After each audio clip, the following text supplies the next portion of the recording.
All right, we will continue our discussion of the digestive system, looking at the small intestine, which we talked about in the previous video. Remember, this is the greatest site of digestion and absorption.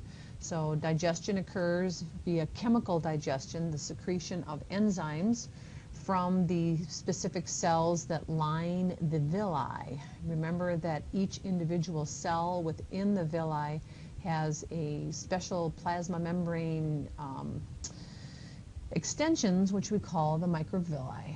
And the microvilli also secrete tiny enzymes, or the tiny portions of the microvilli, I should say, secrete enzymes which help to break down proteins, fats, nucleic acids, and sugars.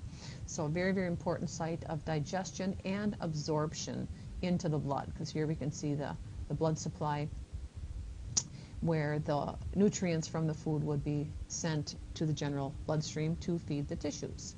Recall that the major parts of the small intestine were the duodenum, and that's about 10 inches long, and that's where we see a lot of activity from the liver and pancreas coming in.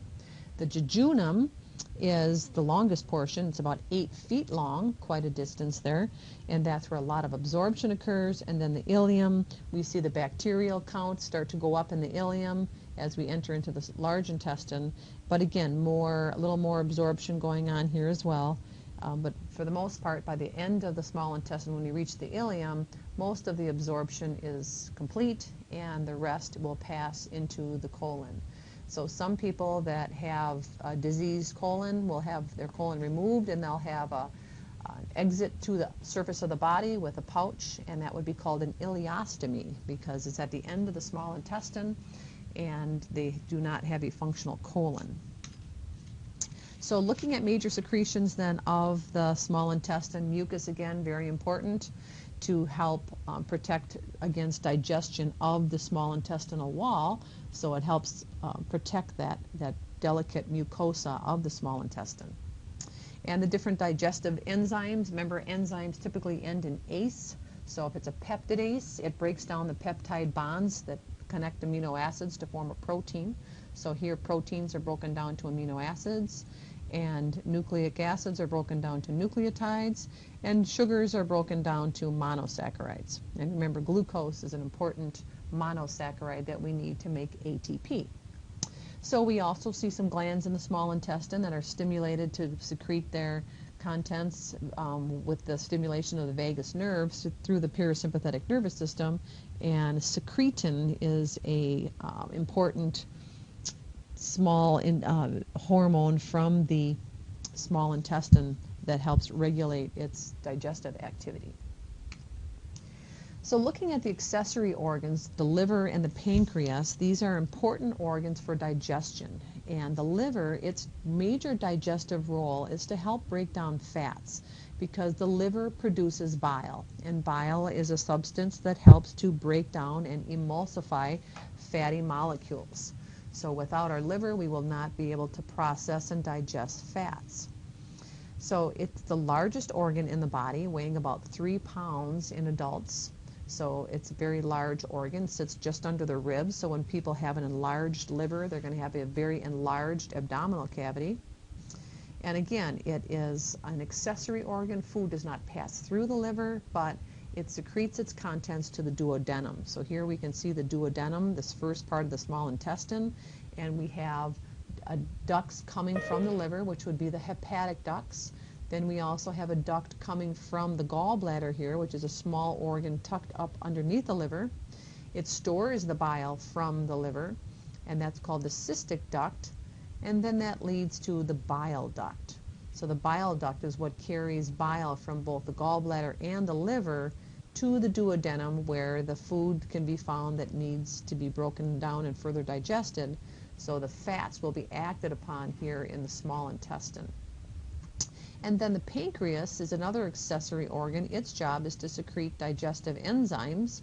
So it creates digestive enzymes, and those are secreted via the pancreatic duct to the duodenum. So we know the pancreas also has endocrine functions where it secretes 2 hormones, glucagon and insulin, but its digestive function is to create digestive enzymes and secrete an alkaline high pH pancreatic juice to promote digestion in the duodenum.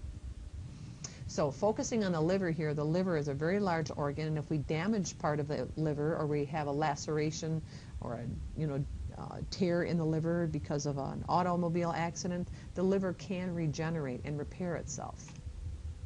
So there's several other functions of the liver. The main digestive function is bile production. So that's what I would underline and highlight. But it also can store excess glucose as glycogen, stores fat, vitamins, copper, and iron. We know that by eating calf's liver and cow's liver, that's a good source of iron, but we want to limit that because it is an organ that filters the blood. So we don't want to eat a lot of animal livers, but a small amount once a month is a good source of iron. It helps convert nutrients. When we produce vitamin D in our skin, it converts that vitamin D to a more final form that can be used in the small intestine, but it just plays an intermediate role, because after we absorb vitamin D or make vitamin D in the skin, it goes to the liver and then it goes to the kidneys to be converted again. So the liver does play a role in converting that vitamin D to its final form. So people with liver disease will have a vitamin D deficiency because of the liver's inability to convert that vitamin D that was produced in the skin. We also know that the liver acts to detoxify substances in the blood. When we eat protein, that protein is broken down into ammonia, and the liver's job is to convert that ammonia to urea. So people with liver disease are unable to break down that ammonia, and that ammonia levels start to rise in the blood, and that can cause problems with the nervous system, and people can have dementia and altered mental status because of increased ammonia levels. So there's medications we can give to help break down that ammonia. And then we see special immune cells in the liver called Kupffer cells, and those help to kill excess damaged red and white blood cells and bacteria that might be in the blood. So it plays an important immune system role in keeping us healthy and free of disease in terms of bacterial infection and just old red and white blood cells that need to be cleaned out of the blood because they have a limited lifespan. And we talked about with capillary dynamics the importance of albumin. Albumin is a protein that carries different molecules from our tissues throughout the blood to be used in other tissues, and it also is important for maintaining our blood pressure because it draws water into the capillaries. So a lot of these important proteins, we talked about fibrinogen for clotting, globulins are for antibody production, heparin is a blood thinner, and different clotting factors to promote the formation of fibrinogen being converted to fibrin to form a clot. All of these things are produced by the liver. So you can see if people have liver dysfunction, they're going to have symptoms affecting many different areas of homeostasis. Here's an example of a woman that has jaundice. We talked back in the blood unit about how hemoglobin is broken down after those red blood cells are at the end of their lifespan after about 2 months. The hemoglobin is the heme portion of the hemoglobin is broken down into bilirubin, and that bilirubin is processed by the liver. Now, if a person has liver disease, the liver is unable to break down the bilirubin, and the bilirubin builds up in the blood and can again affect the nervous system and do damage if we don't get that bilirubin under control. So when we see the yellowing of the skin, that's a sign that bilirubin is building up. And we often see this in newborn babies. A good number of newborn babies, healthy newborn babies, sometimes will develop a mild case of jaundice, and that's because their livers are not quite mature enough to handle those red blood cells that are being broken down, and bilirubin builds up. The good news is bilirubin can be broken down by ultraviolet light. So babies that have jaundice, that have this yellowing of the skin and the whites of the eyes, sometimes we'll just send the baby home with a blanket that has lights embedded into it. They plug it into the wall and wrap that baby up in just a diaper and otherwise no clothes, and that UV light will help break down that excess bilirubin. Sometimes children or babies with newborn jaundice are hospitalized for a few days, and they spend a lot of time under the lights, and they have nursing care to really make sure that the jaundice is improving and those bilirubin levels in the blood are decreasing. So not an uncommon problem for new moms to be in the hospital a few days after being discharged because their babies develop newborn jaundice. So the gallbladder, again, is a small green structure that we find underneath the liver. It is important for storing bile that the liver produces. So the gallbladder does not make bile, it simply stores it. And if a person has a high-fat diet, which would be high in cholesterol, which is from animal fats, the gallbladder can't keep up with breaking down that cholesterol, and we get gallstones developing. And those gallstones can block the bile duct and cause extreme pain. You typically on the right upper side, right below the ribs on the right side. After eating fatty meals, people develop pain if they have gallstones, and if it ends up causing a blockage, then they might need to get their gallbladder removed. So when people get the gallbladder removed, they can still break down fat because the liver is still functioning and its job is to secrete the bile. And we find that bile duct will take over and add more bile to the duodenum to break down those fats even without a gallbladder. So it's not necessary to have a gallbladder. But it's important that people watch the amount of fat in their diet to keep that gallbladder healthy and control the cholesterol levels in their diet.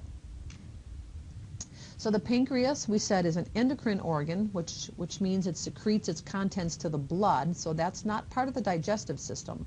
When we talk about the pancreas secreting insulin and glucagon, that is important for controlling blood sugar after we eat or between meals, but it's not a digestive function. The digestive function is what it secretes to the duodenum, and what the pancreas secretes to the duodenum are digestive enzymes. So the digestive function of the pancreas is to secrete digestive enzymes. So we know that the small intestine secretes digestive enzymes and the pancreas secretes digestive enzymes. And it also secretes this pancreatic juice, which creates the right pH and the correct environment for these enzymes to do their job. So two important digestive functions are the digestive enzymes and the pancreatic juice. That's the digestive function of the pancreas. We'll talk about the endocrine function, the insulin and glucagon, when we get to the endocrine system. So lastly, at the end of the digestive tract is the large intestine. And the large intestine is much shorter than the small intestine. It's only about 1.5 meters long, which is about 6 feet or so. Not quite 6 feet, but anyway, it is much shorter, but very important. Food enters from the ileum to the cecum, this first portion of the large intestine, and the appendix is a small finger-like extension that comes off of that. Some thought is that it stores healthy bacteria that keeps our large intestine functioning properly and breaking down food substances and fighting off harmful bacteria that can enter into the large intestine. So it does play a role, is the thought of that. But we know that many people get their appendix removed and don't have any long-term effects from it. So we can certainly live without the appendix. And what happens with that is that it gets filled with stool and becomes inflamed and can burst, spilling fecal matter into the abdominal cavity. So then people would need to be on pretty heavy-duty IV antibiotics and stay in the hospital if they have a burst appendix. So stool enters in the cecum, and then through large and smooth muscle movements in the large intestine, it moves upward via the ascending colon. Then it makes a turn and comes across to be the transverse colon, and then it moves downward to the descending colon, and then makes this turn here at the sigmoid colon, and then it exits via the rectum, leading to the anus. So throughout this trip through the large intestine, a couple of different physical or physiological processes are happening. So in the cecum, again, that's just the entry portion that receives the contents from the ileum. But in the colon, throughout these different regions of the colon, we see absorption of water occurring. So the stool is liquid as it enters the large intestine, but the more times it spends in the colon, the less water it contains. So when a person has a bowel movement, it should be solid. If feces or stool leaves the body prior to it being ready to leave the body, then that's where diarrhea comes in, and that's due to abnormal smooth muscle contraction and not enough time for water reabsorption to complete and turn that stool into a solid formed stool. So by the end of the large intestine at the rectum, that's a muscular tube that helps to move the stool out of the body. So when a person feels the walls of the rectum stretch is when they feel the urge to have a bowel movement, and then it will enter the anal canal, and only the external anal sphincter is under our voluntary control, where we can allow stool to move out at the appropriate time. So the secretions, mucus is very important in the large intestine. It keeps that stool moving through the large intestine, prevents constipation. We also find some ion pumps in the walls of the large intestine, exchanging bicarbonate for chloride. So we reabsorb bicarbonate ion, so that's going to keep bicarbonate ion in the blood, and bicarbonate ion is important for raising pH, preventing acidity in the blood. So we want to hang on to bicarbonate ion.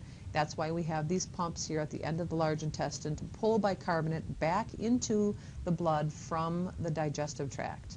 And we also see sodium being reabsorbed from the large intestine and hydrogen ion being added to the large intestine.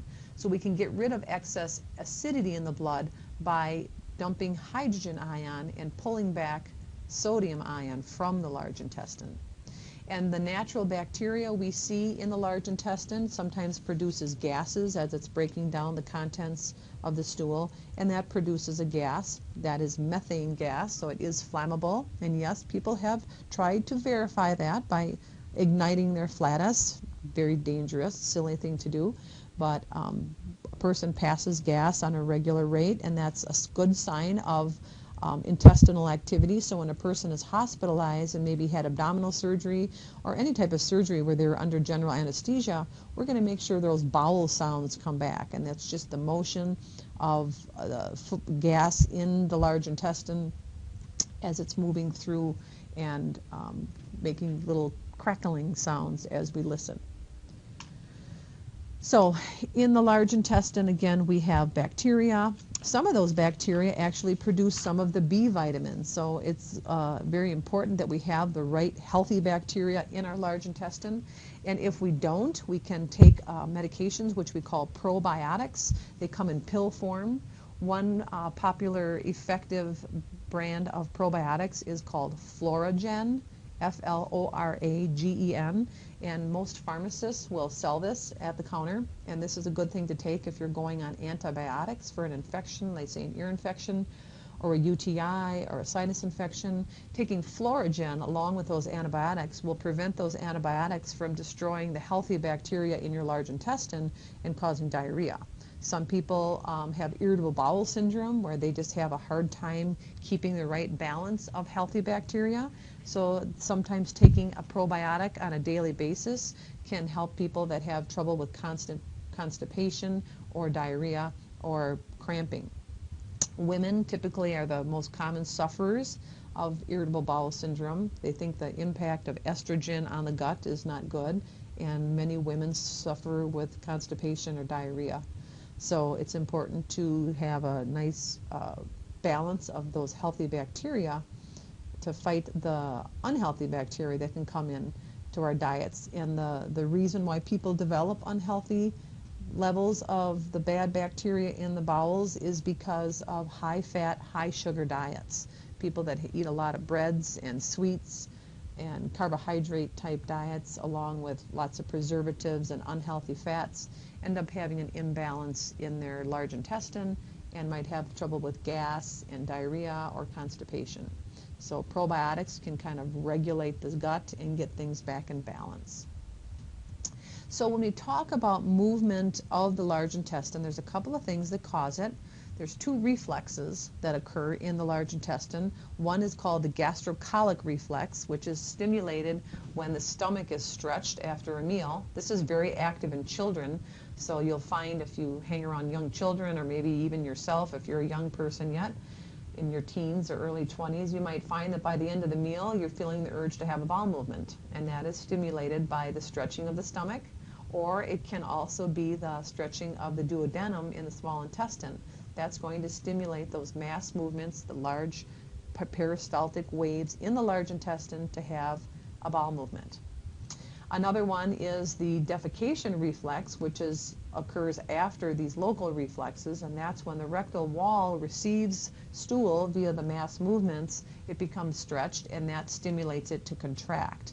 And that's when a person feels the urge to have a bowel movement, and they can control that external anal sphincter to determine when they're actually going to empty their bowels at a convenient time. So here we can see these reflexes. A stretch of the stomach acts upon the large intestine, causing these peristaltic waves, causing it to enter into the rectum. And as the rectum stretches, that too is going to cause movement of stool out of the body. So children who are constipated, or even older adults who are constipated, sometimes they don't have enough smooth muscle movement to move that stool into the rectum. They can feel constipated, they can feel bloated and feel like they have to have a bowel movement, that they're full of stool, especially if they've been eating normally. But if it's not in the rectum, that reflex to move the stool out of the body is not going to occur. So it has to be in the rectum. And sometimes if you get a hard mass of stool here in the sigmoid colon, it's unable to move into the rectum, and a person gets a stretched out bowel. So it's very important that people that are prone to constipation really keep on top of that by using laxatives or stool softeners to keep their bowels moving and to keep the stool inside here soft, because the longer it stays in the large intestine, the harder and drier it becomes. And that's when enemas sometimes have to be used to break up the stool and allow it to be evacuated from the colon and get it into the rectum. Common causes of cancer as we age are in the sigmoid colon and the rectum, because that's where stool is in contact with the walls. And as a result of that, it can cause abnormal cell growth. So we have colorectal cancer, which is commonly, again, in the sigmoid colon and the rectum, and can also be in the walls of the anus as well. So this slide here just talks about the reflexes involved with moving stool. It's called the defecation reflex. To defecate means to have a bowel movement. So we can see that feces move in and stretch the walls of the rectum, and that stimulates these neurons that leave and enter the spinal cord, telling the cerebral cortex that we are aware we need to have a bowel movement.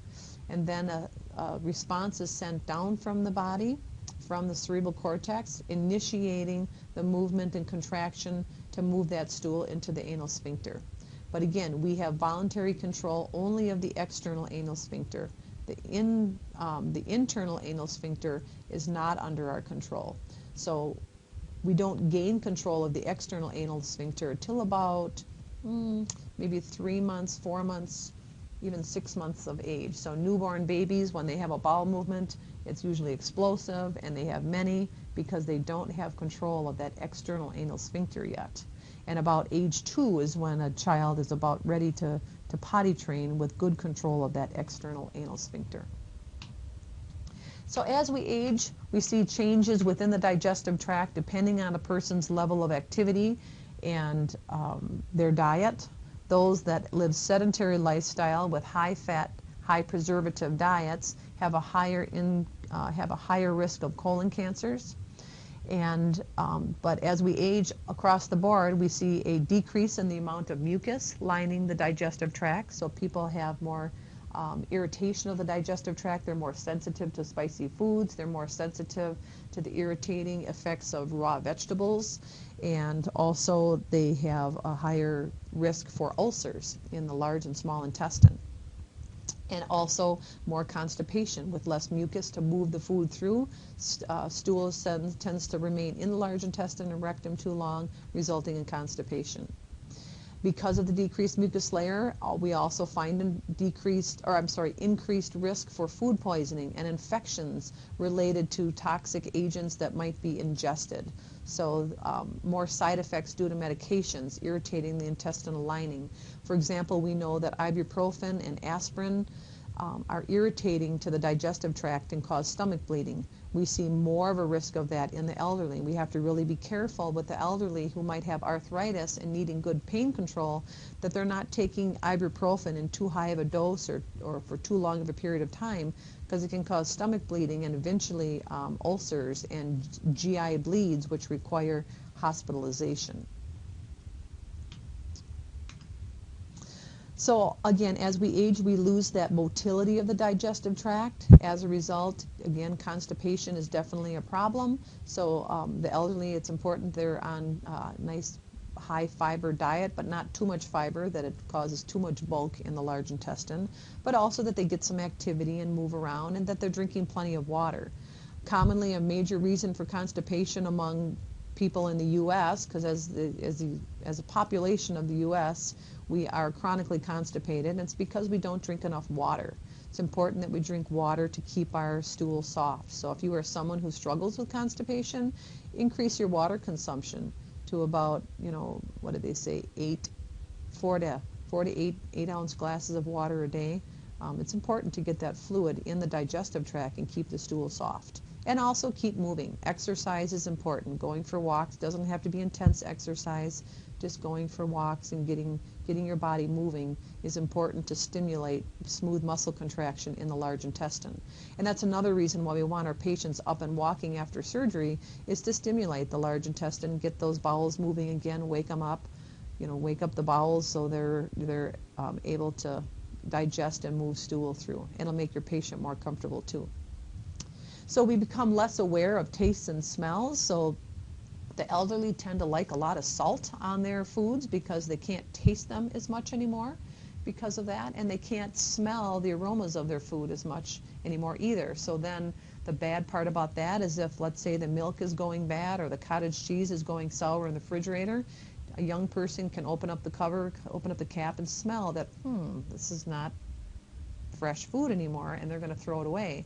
But the elderly can't smell those subtle changes that occur when food spoils, and they're going to eat that food, and again putting them at risk for food poisoning. So if you have very elderly relatives that you go to visit now and then, take a look in the refrigerator. Look and see what they have in there. Make sure they don't have expired dairy products or old meat or cheese, because they're much more at risk for food poisoning and death due to food poisoning because of the decreased mucus layer and decreased immune system function.